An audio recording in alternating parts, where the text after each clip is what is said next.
101 The Teachings of the Lord of the Second Coming. 4.3 The Second World War. 4.3.1 Summary of the Providence in the Second World War. The spiritual origin of modern democracy lies in the peoples, striving to realize the values of the Abel-type view of life. Democracy follows the internal and external aspirations of the original human nature, and will certainly develop in the direction of God's ideal world. Fascism, on the other hand, constrains people from following the aspirations of their original nature. In the Second World War, democracy, while standing upon the formation stage victory, attained in the First World War, defeated fascism and secured victory at the growth stage. 4.3.2 The nature of fascism. When economic depression overwhelmed the world in the 1930s, some nations tried to break out of it by adopting fascism. This was the road taken by Germany, Japan and Italy, which felt isolated and beset by adversity.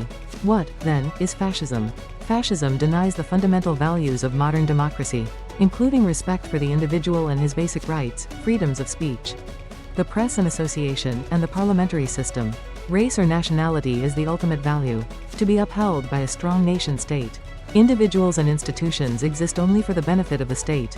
Under fascism, individuals cannot claim freedom as their inviolable right. They are to sacrifice their freedom in their duty to serve the state. The guiding political principle of fascism holds that all power and authority should be entrusted in one supreme leader, rather than distributed among people. The personal will of the leader dictates the governing ideology for the entire nation. Mussolini in Italy, Hitler in Germany, and the leaders of Japan's militaristic government were dictators of the fascist type. 4.3.3 The nations on God's side and the nations on Satan's side. In the Second World War.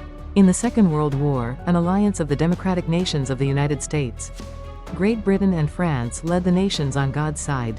Satan's side was the alliance of the fascist nations Germany, Japan and Italy. What determined that the former stood on God's side and the latter on Satan's side? The Allies stood on God's side because their political systems were democracies. The political system for the final stage in the providence of restoration, founded upon the Abel-type view of life. The Axis powers, on the other hand, stood on Satan's side because they upheld fascism, which was anti-democratic and stemmed from the Cain-type view of life.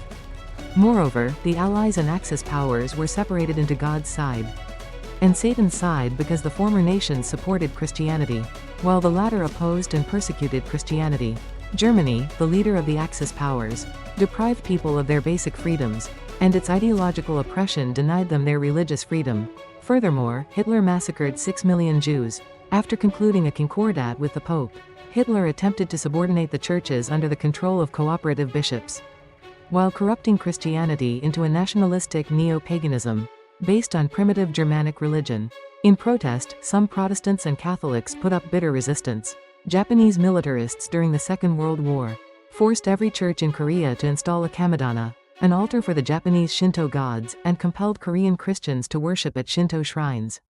Those Christians who did not comply were imprisoned or killed. Korean Christians who had fled to Manchuria in search of religious freedom were brutally massacred. These measures against Korean Christianity were intensified toward the end of the war. Italy supported Germany's cause as one of the Axis powers. Against the general thrust of God's providence, Mussolini promoted Catholicism as the state religion, with the selfish intention to use it for unifying the people under his fascist regime. On these grounds, Germany, Japan and Italy during the war may be classified as the nations on Satan's side.